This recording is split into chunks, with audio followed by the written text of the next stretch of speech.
Hi guys, ബ്രോന്നോട് channel എല്ലാവർക്കും സ്വാഗതം. Big Boss Malayalam season 7 finale വീക്കിലൊക്കെയുള്ള വാശേറിയ വോട്ടിംഗ് പോരാട്ടമാണ് ഇപ്പോൾ ഹോട്ട്സ്റ്റാറിൽ ആരംഭിച്ചിരിക്കുന്നത്.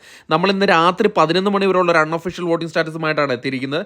നമ്മുടെ മുമ്പിൽ ഇത്തവണ ഉള്ളത് 7 മത്സരാർത്ഥികളാണ് ഫിനാലെ വീക്കിലേക്ക് കടന്നു വന്നിട്ടുള്ളത്. ഈ 7 പേരിൽ നിന്ന് ചിലപ്പോൾ ഒരു മത്സരാർത്ഥി മിഡ് വീക്ക് എവിക്ഷനിൽ പുറത്തു പോയേക്കാം. അതെന്തായാലും നമ്മൾ നിങ്ങളെ അറിയിക്കുന്നതായിരിക്കും. ഏതായാലും നിങ്ങളുടെ ഇഷ്ടപ്പെട്ട മത്സരാർത്ഥികൾക്ക് വേണ്ടിയിട്ട് നിങ്ങൾ ജിയോ ഹോട്ട്സ്റ്റാർ ആപ്പിൽ കയറി തന്നെ വോട്ട് ചെയ്യുക, എന്നാൽ മാത്രമേ ആ വോട്ട് മത്സരാർത്ഥിക്ക് ലഭിക്കത്തുള്ളൂ. അതോടൊപ്പം തന്നെ വരുമണിക്കൂറിലെ കൃത്യമായിട്ടുള്ള വോട്ടിംഗ് വിവരങ്ങൾക്കും ബിഗ് ബോസ് അപ്ഡേറ്റുകൾക്കുമായിട്ട് നമ്മുടെ ചാനൽ സന്ദർശിക്കുക. ചാനൽ സബ്സ്ക്രൈബ് ചെയ്തില്ലെങ്കിൽ ദയവ് ചെയ്ത് ചാനൽ ഒന്ന് സബ്സ്ക്രൈബ് ചെയ്ത് കാണുക. അതോടൊപ്പം വീഡിയോ ഇഷ്ടപ്പെട്ടെങ്കിൽ ലൈക്ക് ഹൈപ്പ് ചെയ്യാനും മറക്കരുത്. ഇന്ന് രാത്രി 11 മണിവരെയുള്ള വോട്ടിംഗ് ലിസ്റ്റിൽ 1ാം പൊസിഷൻ പിടിച്ചെടുത്തിരിക്കുന്ന അനീഷാണ്. അനീഷ് വോട്ടിങ്ങിൻ്റെ തുടക്കം തന്നെ തനിക്കൊരു മറ്റൊരു എതിരാളി ഇല്ല എന്ന് ഉറപ്പിച്ച് പറയുന്ന രീതിയിലുള്ള ഒരു വോട്ടിംഗ് പ്രകടനമായി മുന്നേറുകയാണ്.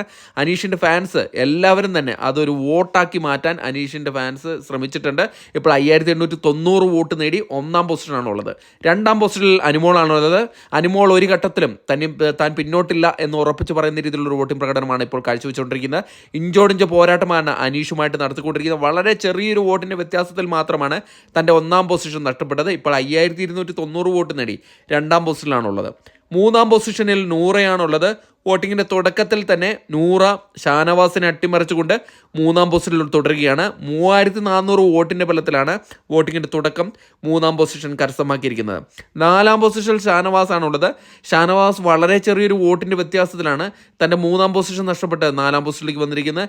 ഇഞ്ചോടിഞ്ച് പോരാട്ടമാണ് നൂറയുമായിട്ട് നടത്തിക്കൊണ്ടിരിക്കുന്നത്. ഇപ്പോൾ 3219 വോട്ട് നേടി 4ാം പൊസിഷനിലുള്ളത്.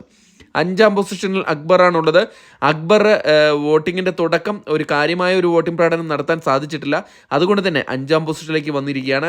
2078 വോട്ട് നേടിയാണ് 5ാം പൊസിഷനിലുള്ളത്. 6ാം പൊസിഷനിൽ നെവിനാണുള്ളത്. നെവിൻ ഇഞ്ചോടിഞ്ച് പോരാട്ടമാണ് അക്ബറുമായിട്ട് നടത്തിക്കൊണ്ടിരിക്കുന്നത്. ഏത് നിമിഷം വേണമെങ്കിലും അക്ബറിനെ അട്ടിമറിക്കാൻ തക്ക വിധത്തിലുള്ള വോട്ടിംഗ് പ്രകടനമാണ് നെവിൻ്റെ ഭാഗത്തു നിന്നുണ്ടായിരിക്കുന്നത്. 1998 വോട്ട് നേടി 6ാം പൊസിഷനാണുള്ളത്. 7ാം പൊസിഷനിൽ ആദിലയാണുള്ളത്. ആദിലയ്ക്ക് വളരെ കുറവ് വോട്ട് മാത്രമാണ് കരസ്ഥമാക്കിയത്. 1500 വോട്ടാണ് നേടാൻ സാധിച്ചത്. എനിക്ക് തോന്നുന്നു നൂറയുടെ സപ്പോർട്ട് ഇല്ലാത്തത് കൊണ്ട് തന്നെ ആദിലേക്ക് വോട്ട് കുറയുകയാണ്. ഇത്തവണത്തെ മിഡ് വീക്ക് എവിക്ഷൻ ഉണ്ടെങ്കിൽ ആദിലായിരിക്കും പോവുക. ഇപ്പോൾ 7ാം പൊസിഷനാണുള്ളത്.